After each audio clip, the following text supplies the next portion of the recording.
Indirect holding, kepemilikan tidak langsung.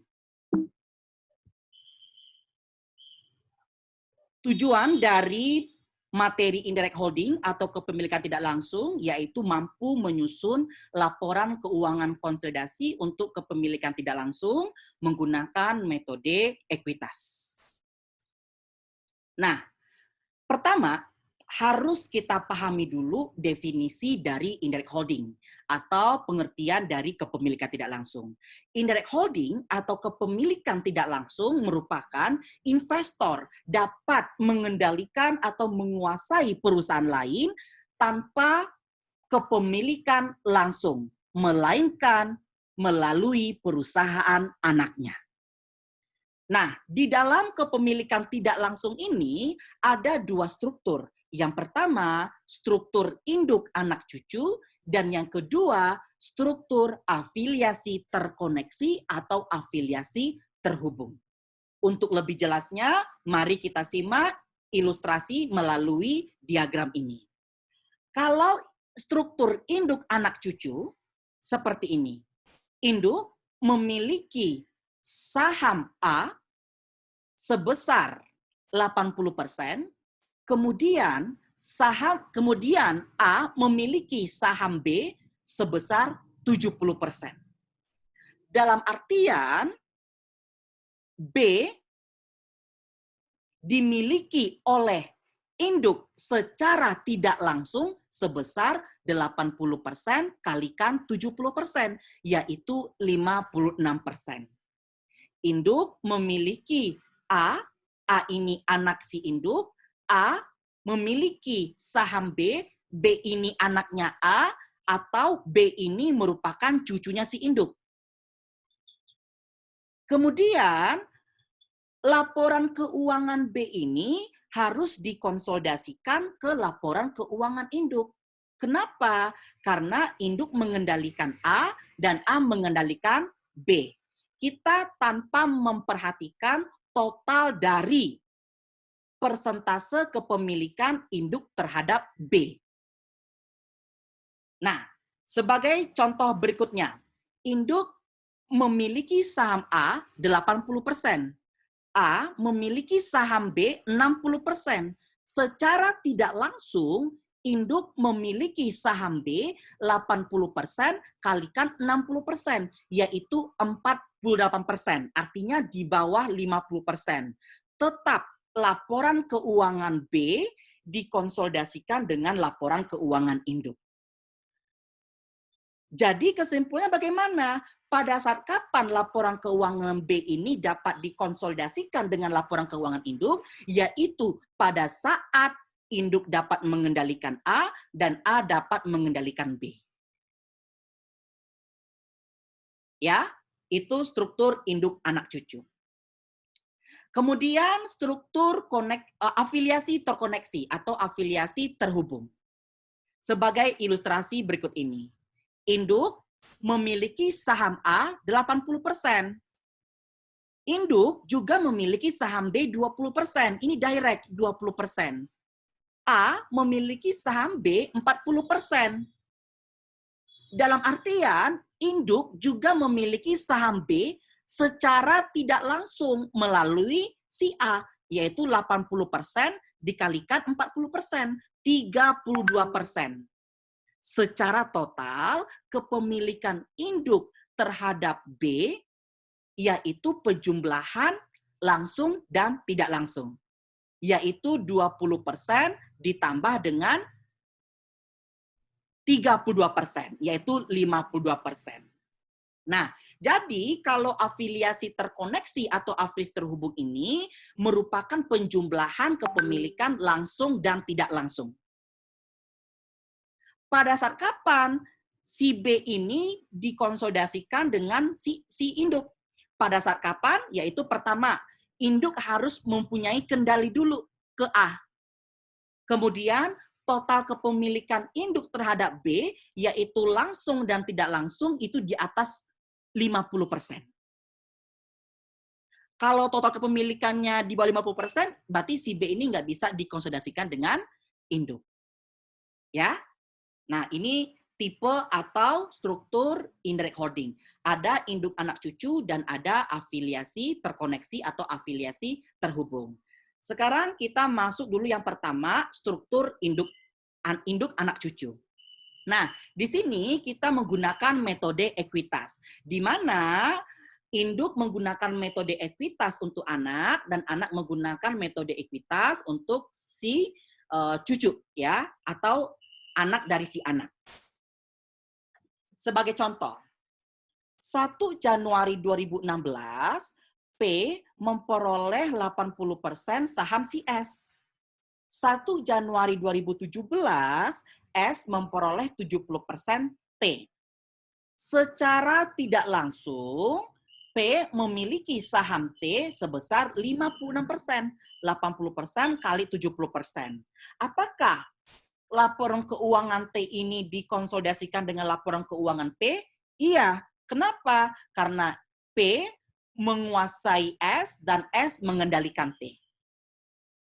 Nah, berikut earnings and dividend untuk tahun 2017. Separate earnings, dividend, POP 160, SUN 50-30, dan TOY 40-20. Nah, ini separate earnings, artinya laba terpisah sebelum ada penambahan pendapatan investasi dari perusahaan lain.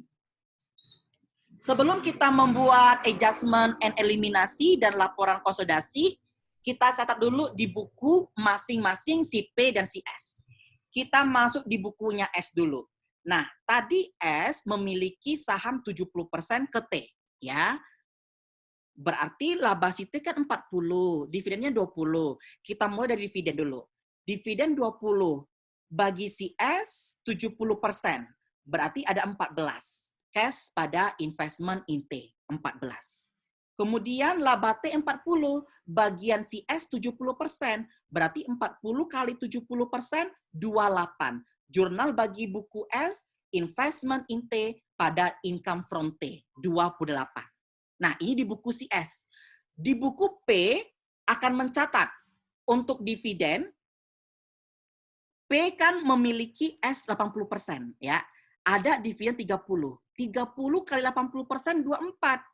P akan mencatat dividen dari si S, cash pada investment in S, 24. Untuk income-nya bagaimana? Nah, untuk mencari income from S, ini ada dua perhitungan atau ada dua lapis. Yang pertama dari S dulu. P berhak 80% atas laba si S, yang 50 ini. 80% dikalikan 50, 40.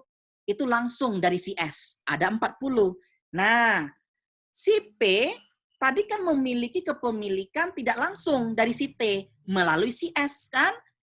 Bagaimana cara ngitungnya? 80% dikalikan 70% dikalikan 40 dapat 22,4. Jadi berapa income from S ini sebenarnya bagi si P? Yaitu 40 ditambah 22,4. Totalnya 62,4. Ya. Investment in S pada income from S. Oke. Supaya untuk mempermudah, kita membuat income allocation. Ini alokasi labanya. Separate income, P100, S50, T40. Totalnya 190. Nah, transaksi ini masih belum ada atau no excess value, no intercompany profit transaction. Kita mulai mengalokasikan T dulu. T ini dimiliki oleh si S, yaitu 70%.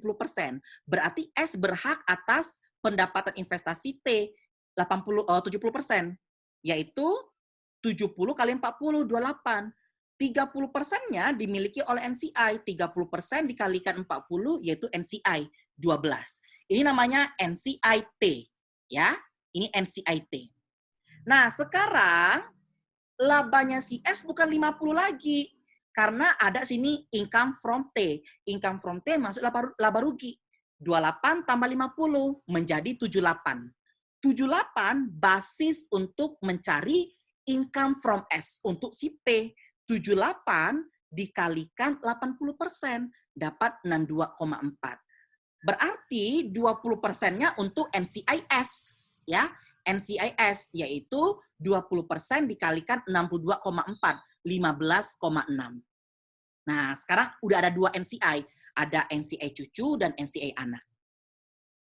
Berapakah net income induk? Yaitu 100 ditambah 62,4. Net income induk sama dengan net income konsol, yaitu 162,4. Di sini bisa kita analisis. Yang pertama, berapakah income from cucu atau income from T? Yaitu bagi si S, 28. Berapakah income from anak? Yaitu bagi si P, yaitu 62,4. Berapakah NCI T? NCI expand T, yaitu 12. Berapakah NCI expand S, yaitu 15,6. Berapakah net income P atau laba konsolidasi, yaitu 162,4. Oke, berikutnya kita masuk ke adjustment and eliminasi, ya. Yang pertama, error and omission, tidak ada. Yang kedua, intercompany profit transaction, no entry. Yang ketiga, income from subsidiary and dividend subsidiary.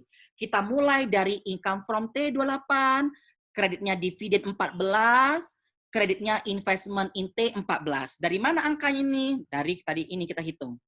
Ya, income from T-nya 28, dividennya 14, selisihnya 14. Kemudian income from S. Income from S 62,4, dividen 24, investment in S 38,4. Dari mana 62,4? Dari sini tadi, ya. Atau tadi bisa dilihat di bukunya si P. 62,4, dividen 24. Kemudian jurnal keempat, NCI share, ya. NCI expand T 12, NCI expand S 15,6. Dari mana? Bisa kita lihat dari income alokasinya. 12, 15,6. Oke. Sekarang dividen kredit 12. Dari mana 12 ini? Oke. Jadi kita lihat dividennya. T dimiliki oleh si S 70%, berarti sisa 30%. 30% kali 20, 6. S dimiliki oleh P 80%, berarti sisa 20% untuk NCI. 20% kali 30, 6. 6 tambah 6, yaitu 12. NCI T-nya 6, NCIS-nya 9,6. Nah, ini merupakan jurnal gabungan. Apakah boleh dipisah? Boleh, ya. NCI expand T12, debit, dividen 6 kredit, NCI equity T 6 kredit. Begitu juga untuk NCI expand S. Ya. Berikut kertas kerja konsolidasinya. Sekarang sudah ada penambahan 1 kolom, yaitu untuk cucu. Induk, anak, cucu. Adjustment and elimination seperti biasa, dan ini consolidated statement. Kita masuk dulu ke laba rugi. Laba rugi sekarang sudah ada 2 income. Income from S, income from T. Secara konsol ini harus 0. Kemudian NCI expand S and NCI expand T muncul hanya ketika adjustment and elimination. Dan pengurang perhitungan laba. Net income induk 162,4 harus sama dengan net income konsol 162,4. Oke, sekarang kita masuk ke neraca. Investment in S, investment in T. Secara konsol dia harus 0. Ya, itu konsolidasi. Nah, itulah struktur induk anak cucu. Nanti di slide berikutnya ada lebih kompleks, ya. Ada amortisasi, ada transaksi interperusahaan. Nah, sekarang kita masuk dulu ke indirect holding with connecting affiliate. Sebagai contoh, induk memiliki saham S 70% dan induk memiliki saham T 60%. S memiliki saham T 20%. Nah, ini berarti connecting affiliate. Berapakah total kepemilikan induk terhadap T? Secara langsung, induk memiliki T 60%. Secara tidak langsung, ya, induk memiliki T yaitu 70% kalikan 20%, 14%. Tidak langsung, ditambah langsung 60%, 74%. Berarti laporan keuangan T harus dikonsolidasikan ke laporan keuangan induk. Kenapa? Induk mengendalikan S dan total kepemilikan langsung dan tidak langsungnya sebesar atau di atas 50%. Nah, berikut gambaran separate income dan dividen untuk PST 70-40, 35-20, 20-10. Nah, di sini ada intercompany profit transaction, ada downstream, ada upstream. Nah, untuk downstream perlu diingat ya, seluruhnya dialokasikan ke induk. Tapi kalau upstream, seluruhnya unrealized dan realized dialokasikan secara proporsional. Ya, CI dan NCI. Downstream, induk menjual tanah ke anak dengan keuntungan 10. Nah, induk jual tanah kepada anak dengan keuntungan 10. Berarti downstream. Tidak mempengaruhi net income si anak, ya. Upstream, induk si anak menjual inventory ke induk. Berapa harga jualnya? 15. Nah, di dalam ending inventory induk ada unrealized profit atau terkandung unrealized profit sebesar 5. Ya. Berarti ini unrealized profit inventory 5, penjualannya 15. Ini upstream. Kalau upstream berarti mempengaruhi net income si anak, ya. Nah, sekarang kita buat income alokasinya. Income allocation. Nah, ini spread income 70, 35, 20. Totalnya 125. Di sini tadi ada upstream ya. Upstream jual inventory. Jual inventory dari induk ke anak, ya. Kalau upstream kan mempengaruhi net income si anak. Berarti masuk unrealized profit yang 5 ini di kolom si anak, angka 5. Masuk kolom si anak angka 5. Kemudian downstream. Downstream atau unrealized gain tanah. Itu masuk ke induk seluruhnya 10. Ya, masuk ke induk 10-nya. Nah, sekarang kita alokasikan. Kita mulai dari si T. T ini memiliki laba 20. T ini dimiliki oleh si P 60% dan T juga dimiliki oleh si S 20%. Nah, yang 20 ini kita alokasikan untuk si P 12, untuk si S 4. Sisanya berapa? 60 tambah 20% kan 80%. Berarti 20%-nya untuk NCI. 20% dikalikan 20 yaitu 4. NCI. NCI T. Ya, ini NCI T. Nah, sekarang CS berapa labanya? Awalnya 35, ya kan? Dikurangkan dengan upstream, unrealized profit inventory 5, 30. Ditambah pendapatan investasi 4 ini dari si T, dapat 34. Nah, 34 ya dikalikan untuk si P sebesar 70%, 23,8. Ya, 23,8. Sisanya untuk si NCI. Ini namanya NCIS 10,2. Apakah 23,8 ini income from S? Bukan. Hati-hati dengan transaksi downstream, ya. Sebenarnya income from S ini yaitu 13,8, 23,8 kurangi 10, ya, karena ada downstream. Nah, sekarang kita analisis. Berapa income from T? Ya, income from T berarti ada 16, ya. 4 dan 12. Berapa income from S? Income from S-nya berarti 23,8 dikurangi 10, yaitu 13,8. Berapa NCI expense T? Yaitu 4. Berapa NCI expand S? Yaitu 10,2. Berapa net income induk dan laba konsolidasi? Yaitu 95,8. Oke. Sekarang kita buat adjustment and elimination. Yang pertama, error and omission, no entry. Kedua, intercompany profit transaction. Kita mulai dari inventory. Pertama, eliminasi sales COGS, sales pada COGS 15 sebesar harga jualnya.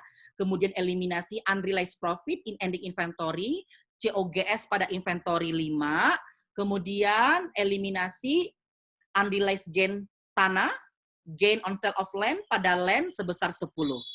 Yang ketiga, income from S dan dividen S. Kita mulai dari cucu. Income from T 16, dari mana di 16? Dari sini, ya, 4 dan 12 atau ini. Ya, digabung. 16, kemudian dividen 8 dari mana 8? Nah, berarti kan tadi T dimiliki 60% dan 20% ya, 80%. Berarti dividennya 80% dikali 10, ya, dividen T yaitu 8. Ya, investmentnya sisa 8. Kemudian income from S. Income from S-nya 13,8 dari sini. Ya, 13,8 ya, atau 2,8 kurang 10. Kemudian dividennya 14. Nah, selisihnya investment di debit 0,2. Kemudian yang keempat, NCI share. NCI expand T. NCI expand T ini 4. Dari mana? Dari income alokasi tadi. Ini 4. Ya. Dividennya 2. Selisihnya NCI equity. Ya, dari mana 2 ini? 20% kalikan 10. Kemudian NCI expand S. NCI expand S 10,2 dari sini. Ya, 10,2. Kemudian dividennya 6 dari mana? 20% dikalikan 36 ya. Dan NCI equity S 4,2. Yang kelima, investment in S dan equity S. Kita mulai dari sini, dari si T, capital stock-nya 100, RE-nya 80. Nah, kebetulan sini ada excess value-nya ke goodwill 12, investment in T-nya 153,6, dan NCI equity yang beginning 38. Kemudian capital stock S 200, RE 50, dan goodwill 12, investment in S-nya 183,4, dan NCI equity-nya 78,6. Nah, ini merupakan kertas kerjanya. Kita lihat income from S dan income from T muncul di masing-masing P dan S, kemudian ada di adjustment dan eliminasi, kemudian ada di konsol, 0 angkanya. Gain on sale of land harus 0 di konsol, karena belum terjual ke pihak luar. NCI expand S dan T muncul di adjustment and eliminasi, di konsol sebagai pengurang. Oke, laba induk harus sama dengan laba konsol. RE beginning, RE ending, P harus sama RE beginning dan RE ending konsol. Untuk neraca, Anda perhatikan investment in S dan investment in T. Ya, harus 0 juga di konsol. Oke, sebagai tambahan, kita mulai dari struktur induk anak cucu. Induk ada laba terpisahnya 10.000, anak 8.000, cucu 5.000. Nah, induk memiliki anak 90%, anak memiliki cucu 70%. Dalam artian, induk secara tidak langsung memiliki cucu, yaitu 90% kalikan 70%, yaitu 63%. Nah, sekarang dari soal atau dari ilustrasi ini kita buat gambaran terpisah. Yang pertama, no excess value, no intercompany profit transaction. Nah, ini pendapatan terpisahnya 10.000, 8.000, 5.000. Cucu yang 5.000 ini dialokasikan ke anak dulu. Berapa? 70%. 70% kalikan 5.000, 3.500. Nah, sekarang berapa NCI expense cucu. 30%-nya, 30% kalikan 5.000 yaitu 1.500. Anak tadi labanya 8.000.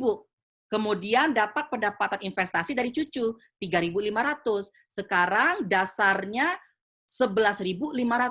Dari 11.500 bagian induk 90%, yaitu 10.350.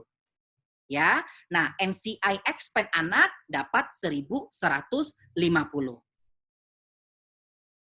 Nah, dari ini bisa kita analisis berapa income from cucu, yaitu 3.500. Berapa income from anak, yaitu 10.350. Berapa NCI expand cucu dan NCI expand anak, yaitu 1.500 dan 1.150. Berapa laba konsolidasi dan net income induk, yaitu 20.350. Ilustrasi kedua. Sekarang ada amortisasi excess value dan no intercompany profit transaction. Nah, misal induk perusahaan mengakuisisi anak perusahaan dengan selisih nilai investasi sebesar 2.000 yang diidentifikasi sebagai paten dan diamortisasi 5 tahun.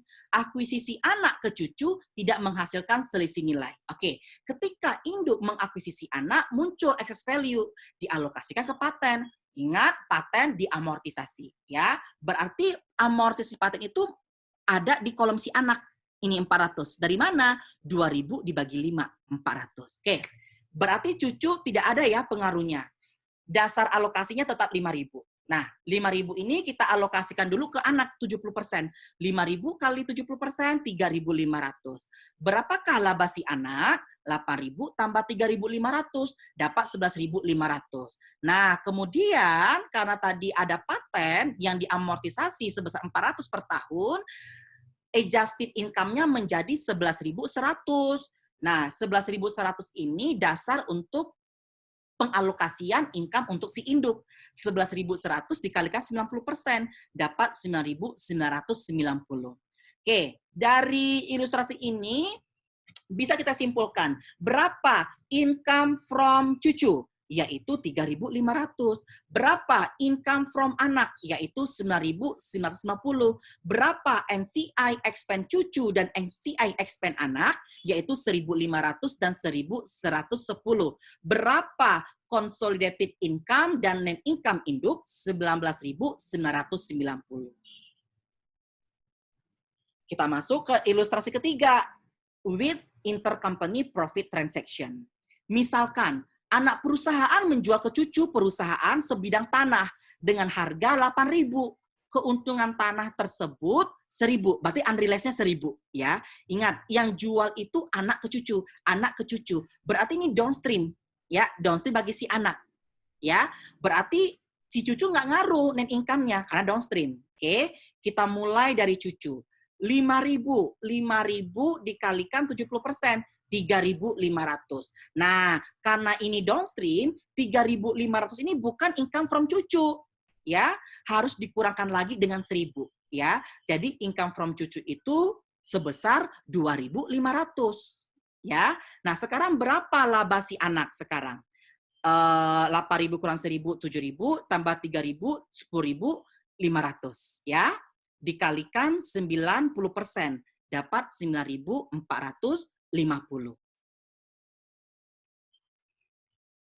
Nah, berapa income from cucu? Yaitu 2.500. Dari mana? 3.500 dikurangi 1.000. Berapa income from anak? Yaitu 9.450. Berapa NCI expand cucu dan NCI expand anak? 1.500 dan 1.050. Berapa consolidated income dan net income induk? 19.450. Oke, sekarang kebalikannya. Masih with intercompany profit transaction. Nah, si cucu sekarang menjual ke induk. Simpan tanah, cucu jual ke induk. Cucu jual ke induk. Berarti kan upstream, ya. Nah, berarti kalau upstream, unrealized-nya ngaruh ke perhitungan net income cucu. Dikurangin dulu 1.000 ini. 5.000 kurang 1.000, 4.000. Nah, ini dasarnya 4.000 ini. 4.000 baru dialokasikan ke anak 70%. Dapat 2.800. Berapakah laba si si anak sekarang 10.800. 10.800 ini dasar untuk pengalokasian income untuk si induk. Dikalikan 90%, dapat 9720. Berapa income from cucu? 2.800. Berapa income from anak? 9720. Berapa NCI expand cucu dan NCI expand anak? 1.200 dan 1.080. Berapa consolidated income dan net income induk? Yaitu 19.720. Nah, itulah ilustrasi yang lebih komprehensif untuk struktur induk, anak, dan cucu. Kemudian kita masuk contoh ilustrasi komprehensif untuk afiliasi terhubung atau afiliasi terkoneksi. Ya, contoh, induk memiliki anak 1 90%, induk memiliki anak 2 60%, anak 1 memiliki anak 2 20%. Pertanyaannya, apakah anak 2 dikonsolidasikan laporan keuangannya dengan laporan keuangan induk? Nah, mari kita simak ya. Induk mengendalikan anak 1, yes, 90%. Bagaimana dengan total kepemilikannya? Apakah di atas 50%? Induk direct ke anak 2, 60%. Oke, udah pasti harus 50%. Kemudian indirectnya berapa? 60% kali 20%, 18%. Berarti 78%. Ya, berarti anak 2 laporan keuangannya dikonsolidasikan dengan laporan keuangan si induk. Nah, ini separate income-nya, induk 10.000, anak 1 8.000, dan anak 2 5.000. Nah, mari kita lihat berbagai ilustrasinya. Yang pertama, no excess value, no intercompany profit transaction. Ya. Nah, ingat, anak 2 ini dimiliki oleh anak 1 20% dan dimiliki oleh induk 60%. Total kepemilikannya 80%. Berarti sisanya 20%. 20%-nya untuk NCI. Ya, dari 5.000 kalikan untuk si induk 3.000, 5.000 dikalikan 20% untuk anak 1, 1.000. Nah, 20%-nya kalikan 5.000 itu untuk NCI expand anak 2. Kemudian, anak 1 sekarang labanya bertambah nih, dari 8.000 tambah 1.000, 9.000. Nah, 9.000 kalikan 90%, 8.100. Pertanyaannya, berapakah income from anak 2? Nah, income from anak 2 4.000, yaitu 3.000 dan 1.000. Berapakah income from cucu? Ya, income from cucu berarti income from anak 1. Income from anak 1 berarti 8.100. Berapakah NCI expand anak 2 dan NCI expand anak 1? 1.000 dan 900. Dan untuk consolidated income dan net income induk yaitu 21.100. Oke, ilustrasi berikutnya with amortized excess value and no intercompany profit transaction, ya. Nah, kita misalkan induk itu mengakuisisi anak 1, ya, induk mengakuisisi anak 1 ada paten, ya, 2.000 dan diamortisasi 5. Oke, anak 2 5.000 dialokasikan ke anak 1 1.000, anak dan induk 3.000. Patennya ke sini ya, 400. Nah, income from anak 1 yaitu 7.740. Oke, berapakah income from anak 2 yaitu 3.000 dan 1.000? Berapakah income from anak 1 yaitu 7.740? NCI expand anak 2 1.000, NCI expand anak 1 860. Consolidated income dan net income induk yaitu 27.40. Demikian pembahasan materi indirect holding. Terima kasih.